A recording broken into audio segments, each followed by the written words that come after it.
Ito po si Maricar Serrano ng isang DDS bago po yung September 21 Anti-Corruption Rally, mga kababayan. Panoorin po natin at maririnig niyo po kung paano siya nagsalita ng bastos dito. Ang bastos po talaga ng mga sinabi niya dito. At kung paano po siya nagdrama-drama dyan. Tapos mamaya, papanood ko po sa inyo kung sino naman si Maricar Serrano nung panahong nagrarally, kung anong inuutos niya sa mga DDS at kung anong pinagagawa niya. Panoorin po muna natin ito. Yung mga nagsasabi na hindi pa na sila nakakatulog ng maayos, you know what guys, iniisip ko din si tatay. Kung nakakatulog ba siya ng maayos? They're trying to shadow ban people. They're trying to, you know, inaaliw tayo ng mga kung ano-ano, nililigaw tayo kung saan-saan.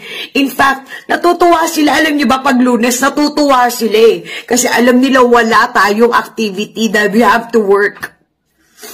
You know, ang binabalanse nila ngayon, paano pa tayo gagawing mas mahirap sa Pilipinas para dire-diretso tayo magtatrabaho, wala tayong oras para lumabas at magwala.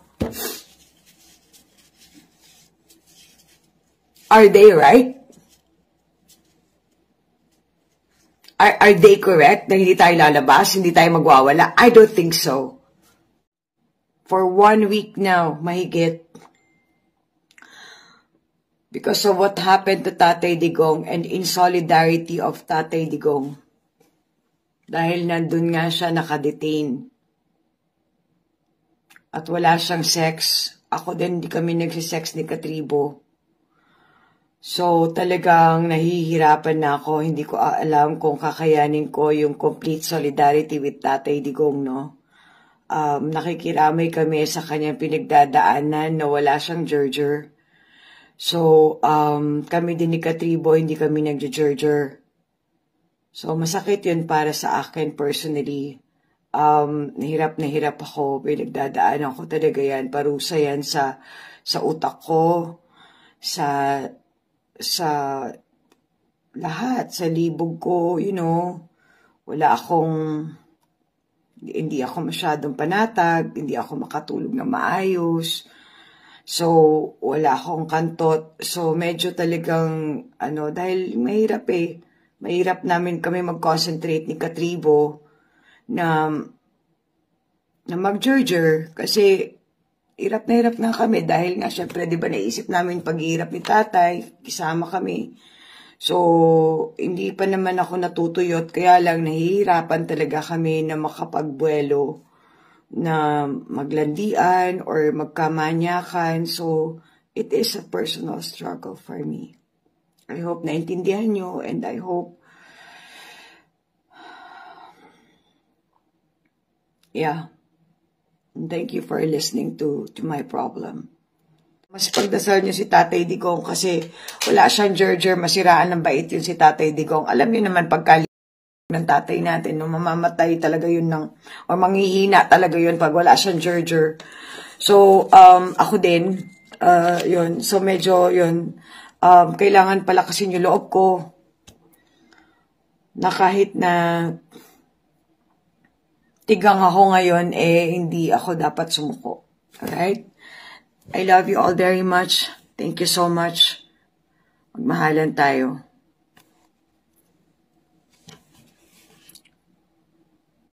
Ayun mga kababayan, napanood po natin.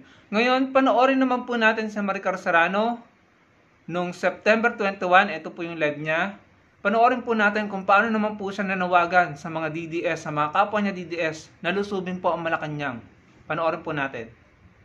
Because they know that once you realize your number, the sheer number of the Filipinos in Metro Manila alone, na mga Duterte supporters at talagang galit dito kay Bangag and nagusto ang change talaga. Ayaw nila na ma-realize nyo ulit yung number ninyo. They don't want you be identified. Ang gusto nilang ipakita yung kakarampot na ilang piraso lang doon sa Luneta at sa EDSA. Pita parang magmukhang tanga. Lalo na yung mga nasa EDSA, pinagmumukha nilang tanga right now, pinagtatawanan nila. Why? Because the people that are rallying right now in EDSA are surrounded by mga mga militante. I am telling you right now. Mendiola lang po. Mendiola lang. Wala nang iba. Mendiola lang. Okay? Dahil ang mga kino-cover po, ang kino-cover ng mainstream media ngayon, yun lang mga lugar kung nasaan ang mga kakampi ng bangag na admin na to. Ayan, tama si Tyrell. Bring it to Mendiola. Alam niyo, pinakamaganda niyong gawin doon? Sit down. Mag-sit down rally kayo. Walang tatayo. Para hindi kayo mapagod, walang tatayo. Occupy the entire area. Hindi nila kayo pwedeng galawin pag nakaupo lang kayo, mga kababayan. Sit down rally. Sit down rally is the answer. Hindi nila kayo pwedeng galawin kung nakaupo kayo.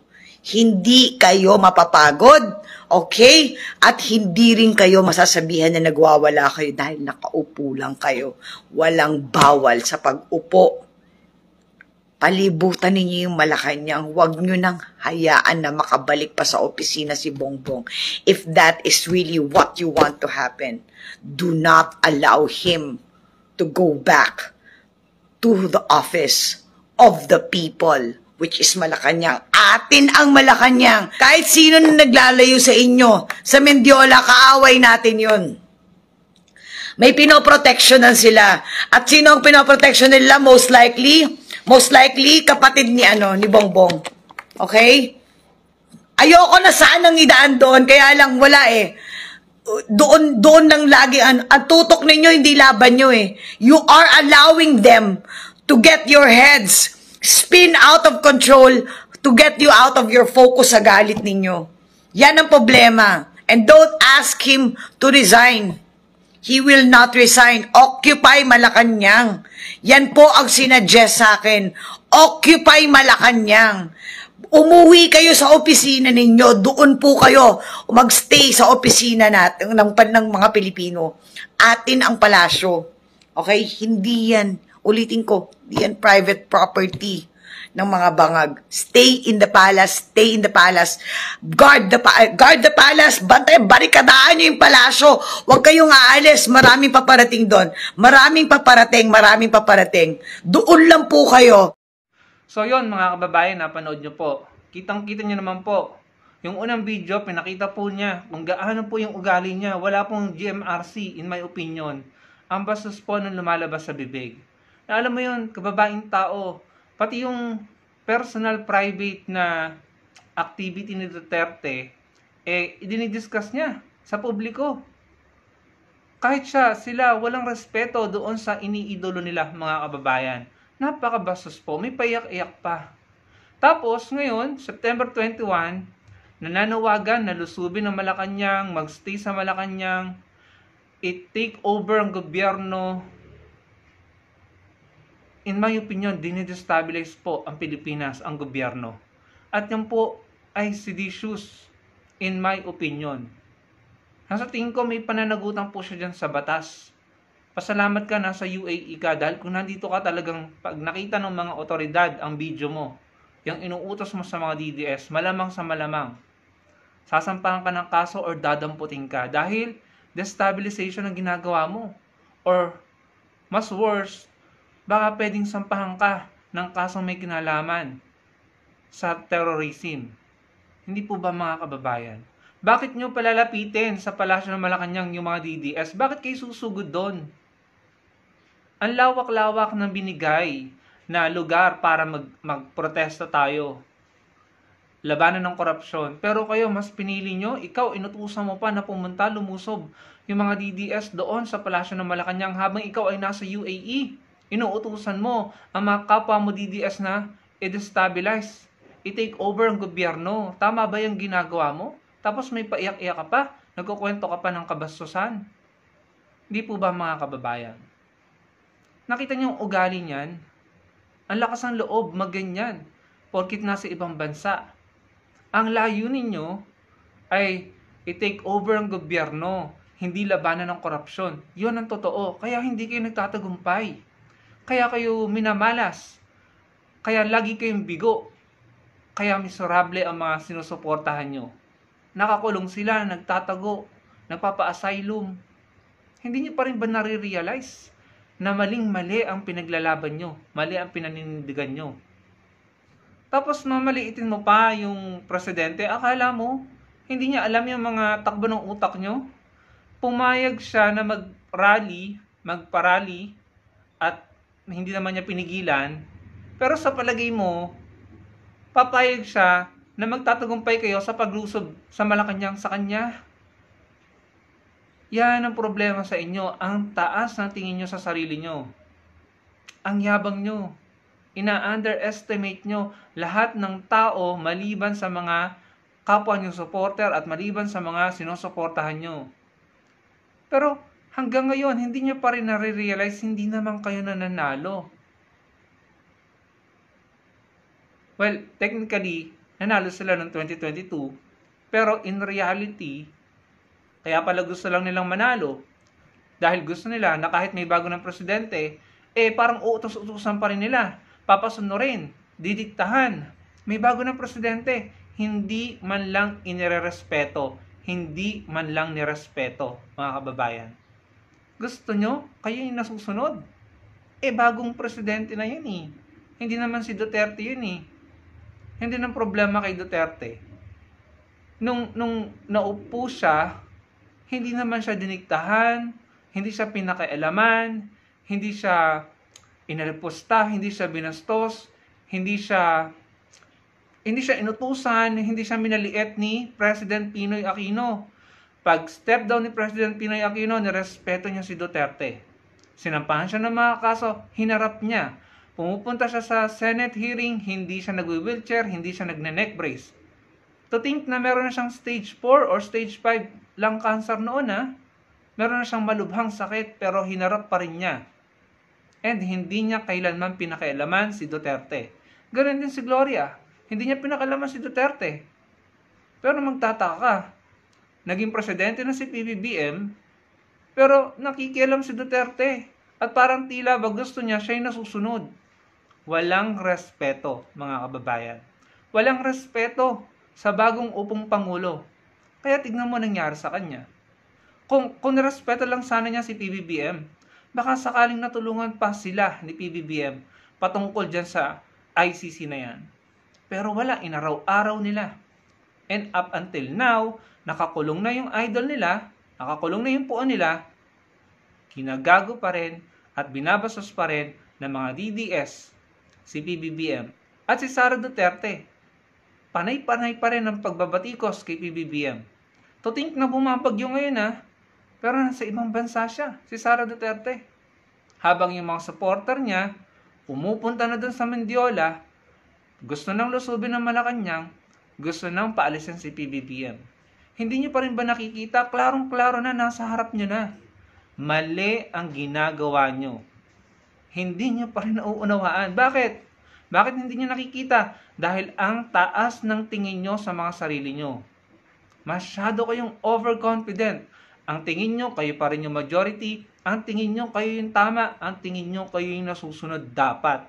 Yun ang tingin niyo sa sarili niyo. For once, tumitig kayong mabuti. Hindi na sumasang-ayon sa inyo ang majority ng mga Pilipino. Imagine, habang yung mga tao sa EDSA, sa Luneta sumisigaw laban sa korupsyon, kayo, ang goal nyo, lusubin ang Malacanang at paalisin si PBBM. Grabe, masama ang layunin nyo sa bansa. Kahit kailan hindi nagtatagumpay ang masamang layunin sa bansa. Maring siguro, pansamantala, kagaya nung pagkapanalo nyo ng 2016. Pero namulat na ang mga tao.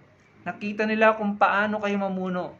Nakita nila kung paano naging disorganized, chaotic, walang due process, unconstitutional decisions, labag sa batas, labag sa karapatang pantao. Ano nangyari? Pinapanagot kayo ngayon ng batas. Tapos sisisihin nyo yung mga kakamping, yung mga loyalist, yung presidente. Sa simula't simula pa lang, kayo ang may kasalanan kung bakit nandyan kayo ngayon sa ganyang posisyon. Wala kayong ibang dapat sisihin kundi ang mga sarili nyo. Ngayon, kung gusto nyong ma-resolve ang problema nyo, huwag kayong lumaban sa gobyerno.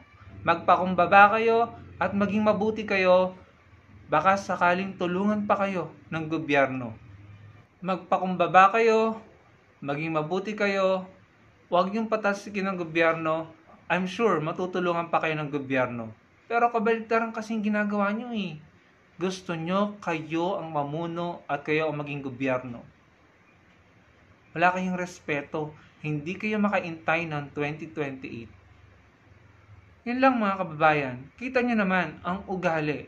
Kabastusan ang sinasabi, pati private life ni Duterte, dinidiscuss sa publiko. Pambihira. Kung ako ang anak ni Duterte, baka namura ko na yan, si Maricar Serrano. Walang respeto. Walang respeto. Tapos maggagaganyan ka, uutusan mo yung mga kapwa mo DDS na lusubin ng palasyo ng Malacanang. O ano na pala mo, hindi ka nagtagumpay. Nasa UAE ka, ilulusob mo yung mga kapwa mo DDS, ipinapahamak mo sila. O ano nangyari? Di umuwi silang walang dignidad. Kahiya-hiya. Malagim na kahihiyan ang inabot nyo. Kinantsawan pa yung mga DDS dun sa liwasang Bonifacio. Inasar pa sila ng mga tao kasi ang pinaglalaban nyo, political dynasty. Hindi talaga kayo lumalaban sa korupsyon. At yan ang totoo. Yun lang mga kababayan, maraming po salamat sa panonood. Sana makapag-komento kayo at malike niyang video natin at magkita-kita po tayo sa susunod kong video. Salamat po.